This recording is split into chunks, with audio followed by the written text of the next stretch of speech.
Hi అండి, అందరికీ నమస్కారం. Welcome back to my channel. ఈ వీడియోలో ఇప్పుడే అందిన వార్త, ఉద్యోగ పెన్షనర్లకు ఇన్కమ్ ట్యాక్స్ రీఫండ్ రాలేదా? అయితే మీ స్టేటస్ ఇలా చెక్ చేసుకునే దానికి అవకాశం ఉంది. మరి పూర్తి వివరాలు ఏంటో వీడియోలో తెలుసుకుందాము. వీడియోలోకి వెళ్ళే ముందు వీడియోకి ఒక లైక్ చేయండి. అలాగే వీడియోని చివరి దాకా చూసేయండి ఫ్రెండ్స్, అప్పుడే పూర్తి ఇన్ఫర్మేషన్ అర్థమవుతుంది. వీడియో చూస్తున్న ప్రతి ఒక్కరు కూడా వీడియోకి ఒక లైక్ చేయండి ఫ్రెండ్స్. ఇక ఆలస్యం చేయకుండా వివరాల్లోకి అయితే వెళ్ళిపోదాము. ఐటీ రీఫండ్ స్టేటస్ అండి. సో రీఫండ్ రాకపోతే స్టేటస్ తెలుసుకునే వెసులుబాటు అయితే ఉంది. ఆలస్యానికి గల కారణాలు కూడా మనం అయితే తెలుసుకోవచ్చు. సో జూలై 31తో ఐటీ దాఖలు గడువు అయితే ముగిసిన విషయం మనందరికీ తెలిసిందే. సకాలంలో పన్ను చెల్లించిన వారంతా కూడా రీఫండ్ కోసం అయితే ఇప్పుడు ఎదురు చూస్తూ ఉన్నారు.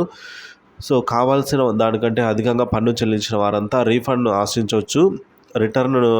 రిటర్న్స్ను ఆదాయ పన్ను విభాగం ప్రాసెసింగ్ చేసి ఈ నోటీస్ ద్వారా ధృవీకరిస్తుంది. అయితే రీఫండ్ అయితే వస్తుందన్నమాట. ఈ ప్రాసెస్లో మనకు రీఫండ్ ఎస్బీఐ ప్రాసెస్ చేస్తుంది ఐటీఆర్లో.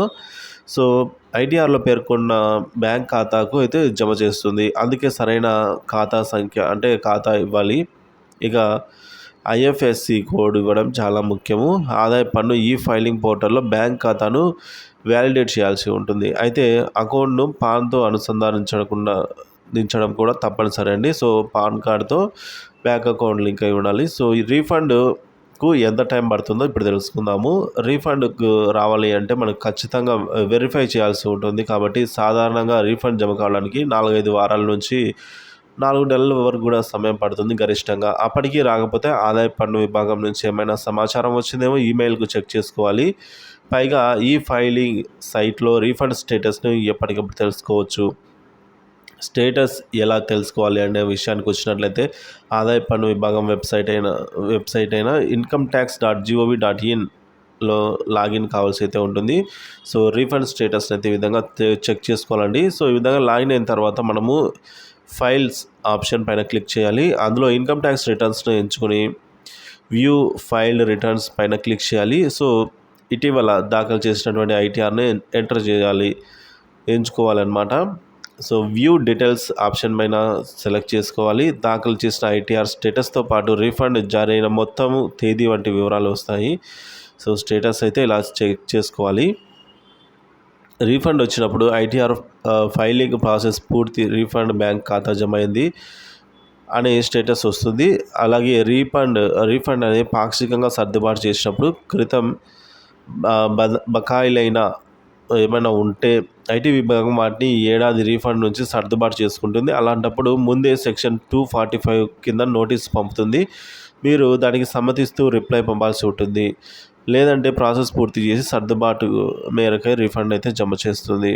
రీఫండ్ పూర్తి సర్దుబాటు చేసినప్పుడు బకాయిల కింద పూర్తి మొత్తాన్ని సర్దుబాటు చేసుకున్న ఐటీ విభాగం తెలియజేస్తుంది అన్నమాట.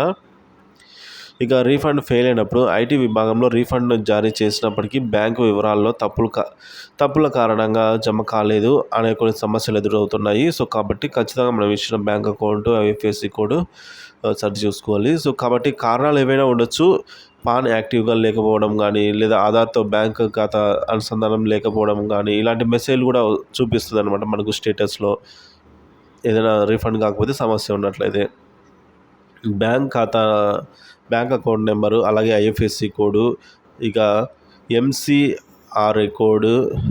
సో ఆ విధంగా పేరులో పొరపాటు వంటి తప్పులు, అంటే మన బ్యాంక్ నేమ్లో కేవైసీ పూర్తి కాకపోవడము, లేదా కరెంట్ లేదా సేవింగ్స్ ఖాతాకు ఇతర ఖాతా వివరాలు సమర్పించడము, ఈ విధంగా బ్యాంక్ ఖాతా క్లోజ్ అయి ఉండడము, బ్యాంక్ ఖాతాను ప్రీ వ్యాలిడేట్ చేయకపోవడం, ఇలాంటివి కొన్ని కారణాల వల్ల అయితే కొంతమందికి ఐటీ వాళ్ళు పంపినా కూడా రీఫండ్ అయితే రావటం లేదని అయితే కంప్లైంట్ వచ్చాయి. సో ఒకసారి మీరు ఇప్పుడు చెప్పినవన్నీ కూడా మీకు ఇవన్నీ కరెక్ట్గా ఉన్నాయో లేదో ఒకసారి చెక్ చేసుకోండి.